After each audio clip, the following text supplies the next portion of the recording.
ഈ 1 മിനിറ്റ് താഴെയുള്ള ഈ വീഡിയോ കണ്ടു കഴിഞ്ഞാൽ എനിക്ക് 100% ഷുവറാണ് നിങ്ങൾ ഈ കമ്മ്യൂണിറ്റിയിൽ ഇൻവെസ്റ്റ് ചെയ്തിരിക്കുക.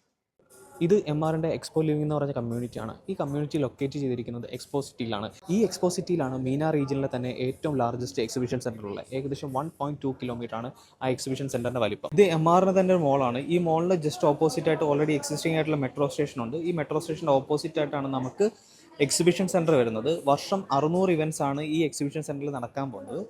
ഈ സ്റ്റോപ്പ് കഴിഞ്ഞ് ഈ മെട്രോ സ്റ്റോപ്പിൻ്റെ നെക്സ്റ്റ് സ്റ്റോപ്പ് എന്ന് പറഞ്ഞത് വേൾഡിലെ തന്നെ ലാർജസ്റ്റ് എയർപോർട്ടായ അൽമക്തും ഇൻ്റർനാഷണൽ എയർപോർട്ടാണ്. ഏകദേശം 128 ബില്യൺ ദറംസ് മുടക്കി ദുബായ് ഗവൺമെൻറ് അനൗൺസ് ചെയ്ത പ്രോജക്റ്റാണ് അൽമക്തും ഇൻ്റർനാഷണൽ എയർപോർട്ട്.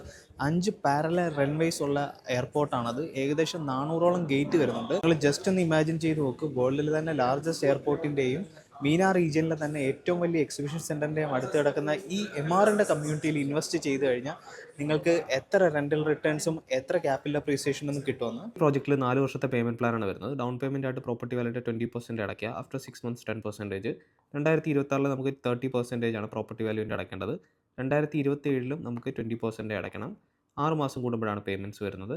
2028 നമുക്ക് 20% അടയ്ക്കണം. 2029 നമുക്ക് പ്രോപ്പർട്ടി വാല്യൂവിൻ്റെ 10% അടച്ചാൽ മതി. 2030 ഇതിൻ്റെ ഹാൻഡ് ഓവർ വരുന്നത്. 2030 ഹാൻഡ് ഓവർ ആവുന്ന സമയത്ത് നമുക്ക് ഈ പ്രോപ്പർട്ടി വാല്യൂവിൻ്റെ 20% അടച്ചാൽ മതി. ഡൗൺ പേയ്മെൻറ്റ് കഴിഞ്ഞിട്ട് ഓരോ 6 മാസം കൂടുമ്പോഴാണ് നമുക്ക് 10% വെച്ച് പേയ്മെൻറ്റ് വരുന്നത്.